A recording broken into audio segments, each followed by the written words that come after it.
Aga sa näed ka palju neid peale.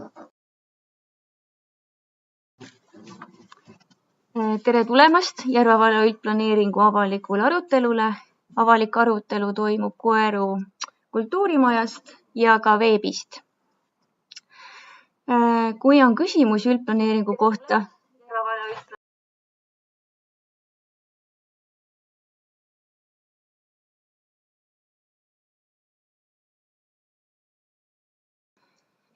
teele.kukk@järva.ee. Ja nüüd ma annan sõna Heikile. Palun. Tere õhtust kõigile. Mina olen Heiki Kalberg. Olen siis üks selle planeeringu koostajatest konsultatsioonifirmast AB Artest Rae. Me anname kõigepealt ülevaate.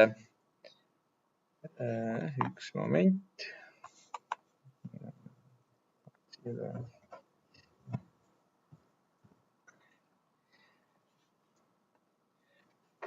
anname kõigepealt ülevaate siis üldplaneeringu olemusest, selle protsessi lühitutvustuse.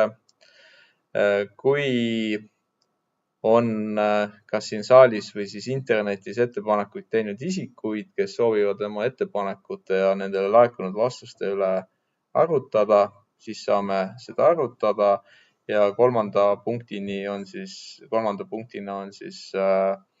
kui tuleb koha pealt ettepanekuid.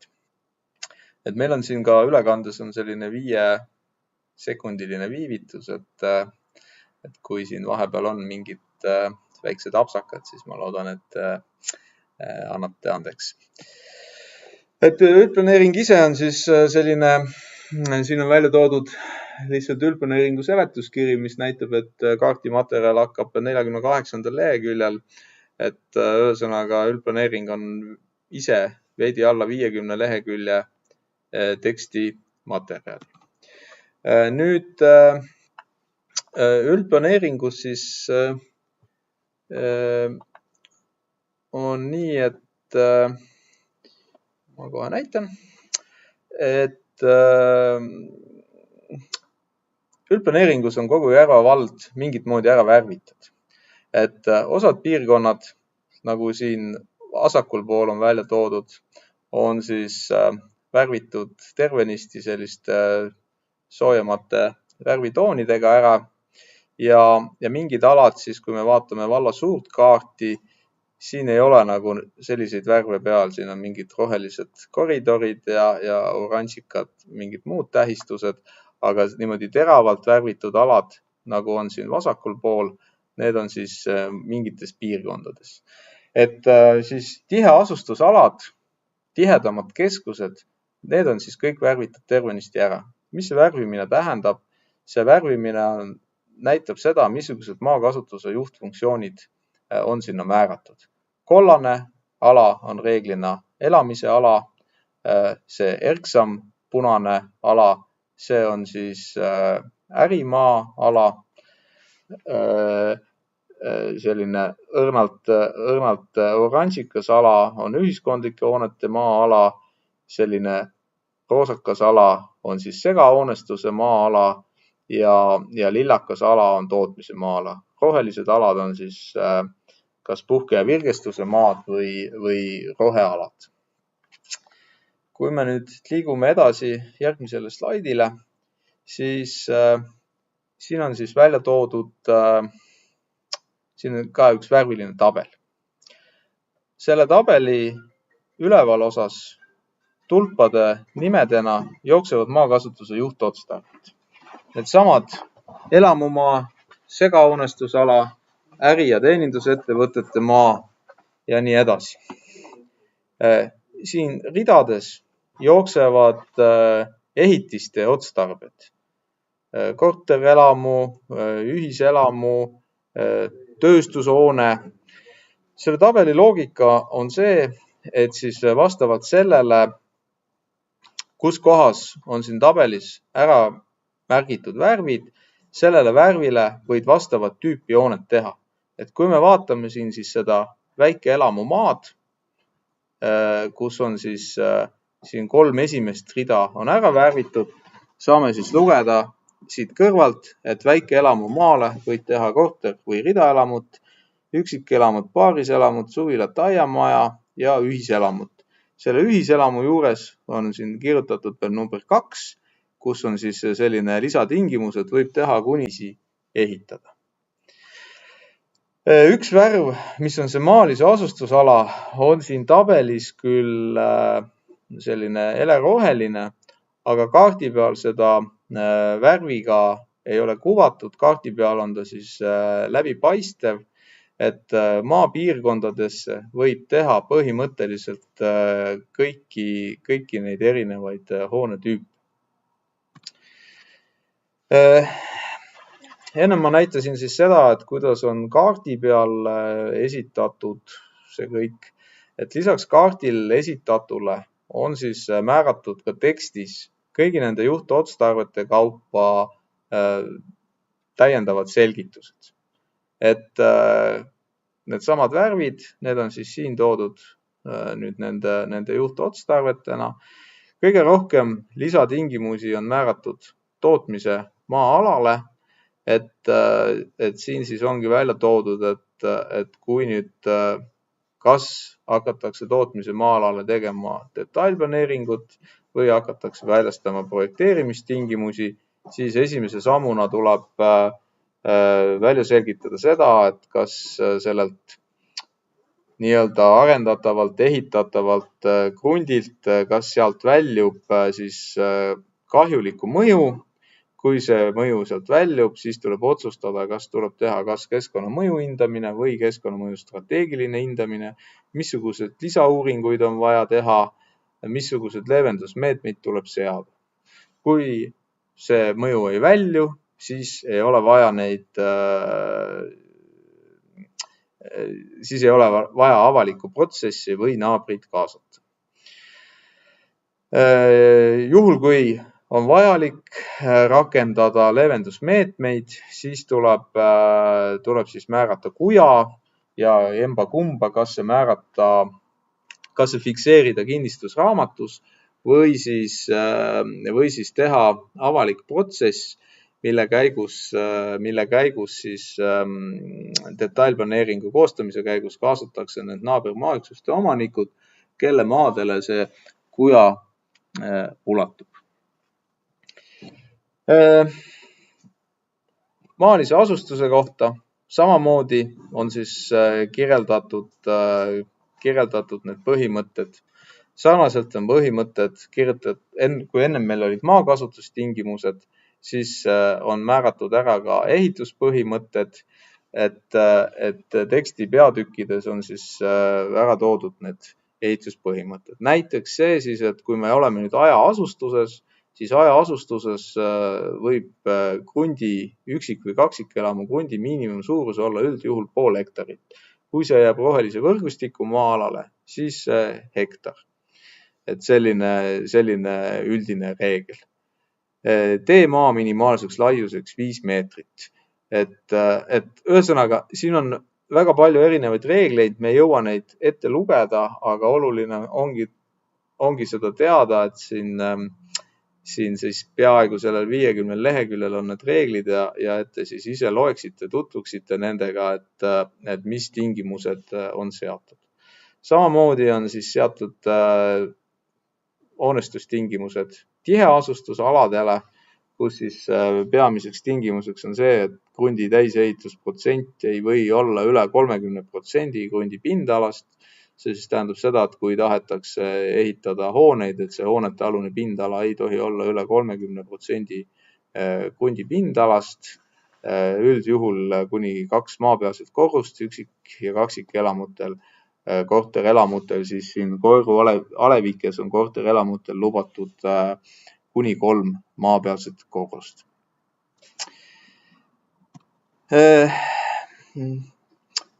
Lisaks maakasutuse ehitustingimustele on siis palju muid tingimusi üldplaneeringutes. Üks asi on avalikes huvides siis kas omandamise või siis sundvalduse seadmise vajaduse märkimine, et siin on siis välja toodud juhud, millal seda teha, et need juhud on siis seotud teedega, on seotud tuletõrje veevõtukohtade ja teiste tehnovõrkudega. Põhimõtteliselt teed ja tehnovõrgud ning juurdepääs kalasrajale, need on siis need juhud, kuna vald siis võiks kasutada avalikes huvides omandamist või sundvalduse seadmist.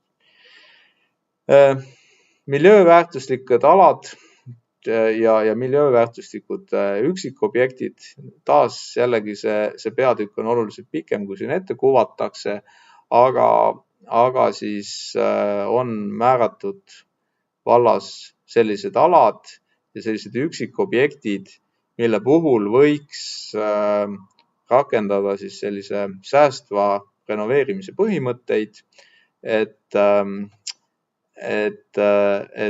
hoida nende hoonete endist ilmet, mitte rikkuda neid ära kas valede materjalide või siis ebaproportsionaalsete lahendustega, pannes asemele liiga suuri aknaid või midagi muud sellist. Need nõuded on tänasel päeval sellise soovitusliku iseloomuga, pigem sellised kultuuriväärtusest teavitavad kui keelava käskiva iseloomuga. Ka väärtuslikud maastikuelemendid, see on jälle üks oluline osa üldplaneeringust, et väärtuslikele maastikele on siis maakonnaplaneeringutest lähtuvalt seatud üldised kaitse- ja kasutustingimused ja on siis seatud maastike kaupa siis osadele maastikele sellised üksikud detailsemad kasutustingimused. Väärtuslikud põllumajandusmaad, et jällegi selleks, et säiliksid väärtuslikud põllumajandusmaad, et ehitamine ei toimuks eelkõige nendele väärtuslikele põllumajandusmaadele, vaid kohtadesse, kus on siis vähem väärtuslik maa, siis on siis maakonna keskmise boniteedi järgi need väärtuslikud põllumajandusmaad ära määratud ja tekstis on sätestatud neile siis tingimused, kuidas seal peal võib siis käituda. Maareformi seaduse ja looduskaitseseaduse mõistes tiheasustusalad, et nendeks on siis kõik alevikud ja Järva-Jaani alev ja siis Albu, Ahula, Päi-Nurme, Imavere, Koigi küla. Kogu sellele üldplaneeringule on siis koostatud keskkonnamõju strateegiline hindamine. Selle maht on circa 2 korda suurem kui üldplaneeringu enda maht ja siis selle hindamise tulemused on siis seal lõpus kokku koondatud sellised leevendavad meetmed, et neid leevendavaid meetmeid on siis püütud üldplaneeringu koostamisel arvestada. Protsess, et üldplaneering algab algatamisest, siis tehakse üldplaneeringu lähteseisukohad ja keskkonnamõju hindamise väljatöötamise kavatsus. Nende kinnitamise järel koostatakse üldplaneeringu eskiislahendus või eelnõu, mis on siin selles plokis. Täna me oleme siin punasega märgitud eskiislahenduse ja KSA aruande eelnõu avalikul arutelul. Kui need avalikud arutelud nüüd läbi saavad, siis jätkub üldplaneeringu ja KSA aruande edasine koostamine. Kui see saab kokku, siis esitatakse see kooskõlastamiseks ja arvamuste andmiseks ja kui siis see eelnõu on kooskõlastatud, siis toimub volikogu poolt üldplaneeringu vastuvõtmine. Sellele järgneb siis üldplaneeringu avalik väljapanek, millal taas on kõigil võimalik siis kaasa rääkida selle üldplaneeringu lahenduse osas. Kui avalik väljapanek on läbi, siis läheb üldplaneering Rahandusministeeriumisse heakskiitmiseks ja sellele järgneb siis üldplaneeringu kehtestamine volikogu poolt. Sellisena ma nüüd käisin kiiresti läbi selle üldplaneeringu ülevaate. Kuidas meil on nüüd mõned inimesed saalis, kes küll on vist rohkem ise selle kõige koostamisega seotud olnud. Järelikult arvamuse esitaja ka. Arvamuse esitaja ka, väga hea, eks. Et kas, ma ei tea nüüd, kas inimesed on ka, kui palju Praegusel hetkel ma ei näe, et ühtegi küsimust oleks esitatud. Kui kellelgi on mingisuguseid küsimusi, siis palun esitage need kas YouTube'i chati kaudu või siis teele.kukk@jarva.ee. Nii, aga lähme siis selle ühe arvamuse juurde, et kuidas, eks ju, siit saab ära, ei saa. Et te esitasite arvamuse, sellele saadeti valla poolt vastus. Kas see vastus arvestati, rahuldas? Kas meil on selle arvamuse osas nagu midagi rääkida siin veel? Või ei ole? Arvestasime ära ja kõik korras? See kaardimaterjal on juba täpsustatud ka selle koha peal. Selge. Et see on siis lahendatud. Ameti poolt kaardile.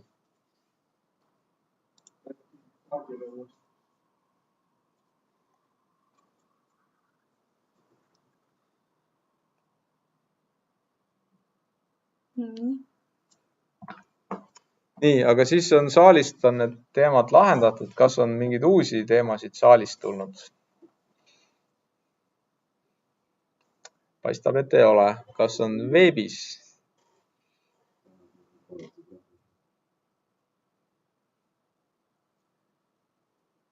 Veebiversioon võib-olla on veidi kohmakas, aga ikkagi me esmakordselt proovime seda ja me julgustaks küsima.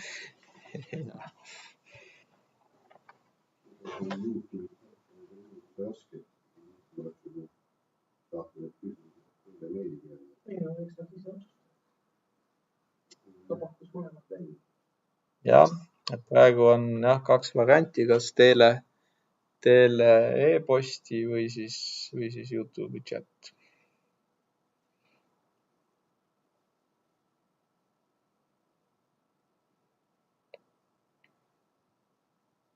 Et mida siin eelmistel aruteludel veel on vaadatud seda, et kus kohas on kergliiklusteed, seda on inimesed küsinud.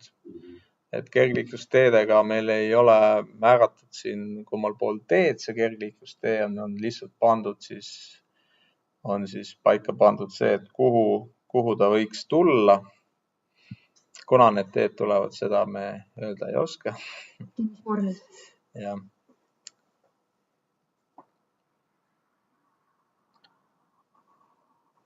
Mis meil veel on olnud teele? Eile need metsa. Ja eile rääkisime, olid nii RMK kui siis erametsade esindajad olid eilsel koosolekul, et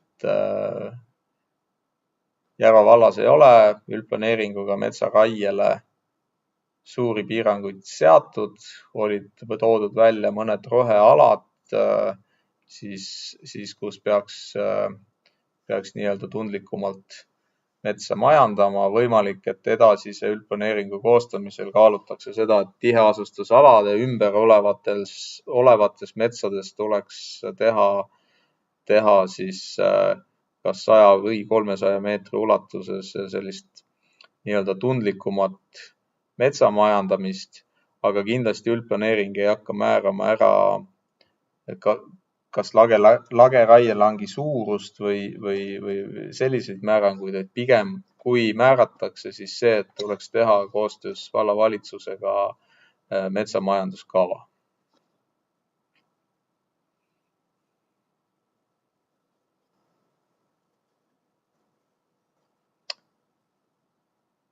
Teil ei ole rohkem küsimusi?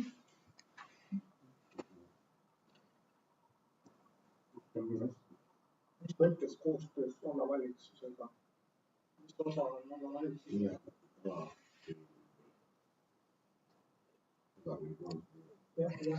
See oli vallavalitsusele jääb ülevaataja ja kooskõlastaja roll, jah, et koostöös RMK selle peametsaülemaga on tulnud nagu siis teksti muudatuse. Oleme jõudnud selleni, et teha teksti muudatus. Nad ei käinud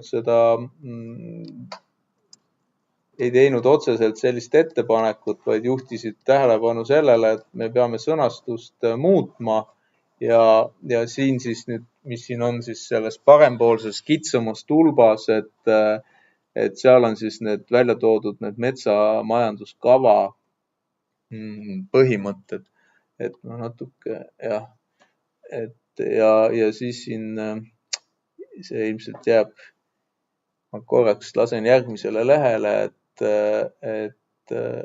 ei ole ikkagi järgmisel lehel. Siin kuskil peaks olema sees see, et koostöös kohaliku omavalitsuse. Kooskõlastada see vallavalitsusel. Jah. Et siin on see küsimus, et nagu otseselt seadust nagu ei nõua erametsaomaniku metsamajanduskava koostamist, aga iseenesest võiks need põhimõtted kehtida nii riigimetsa kui erametsaomanikel.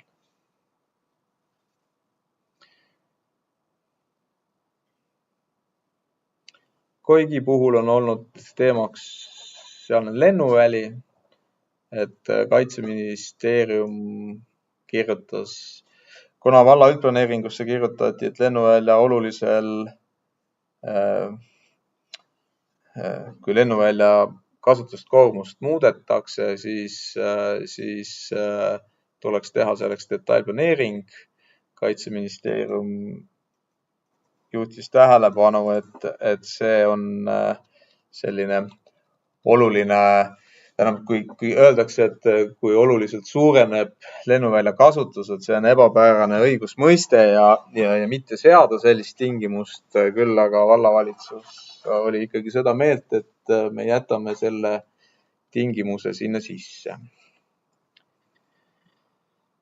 Valla põhjaosas vastu Tapa valda laieneb siis Tapa harjutusvälja mõjuala ka Järva valda. Ka selle kohta on olnud küsimus, et mis see toob kaasa, kas siis võetakse metsad maha. Meil ei ole selle kohta täpsemat kirjeldust, aga meile teadaolevalt ei hakata seal metsasid maha võtma ja muudeta seal metsa majandamist, vaid lihtsalt aeg-ajalt õppused laienevad sellele alale.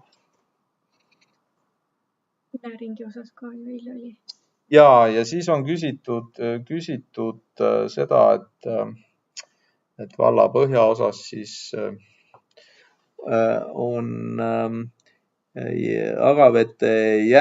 kavandatud äravete jäneda 110 kilovolti elektriõhuliini.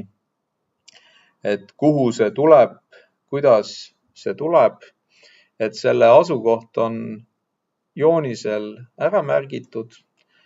Ma ei suuda siin, see skeemi näite väga midagi, aga mis küla see oli? See oli Sääsküla. Jah, et ta läheb sealt Sääsküla tagant, eks, aga selle kohta on tegelikult üldplaneeringu tekstis sätestatud, et selleks tuleb teha eraldi eriplaneering, et kui seda liini hakatakse sinna kavandama, kuna see mitut omavalitsust ühendav, siis tuleb seda teha eriplaneeringuga.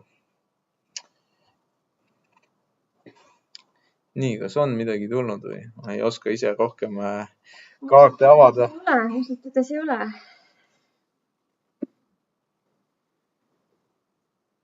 Ei ole enam küsimusi, jah?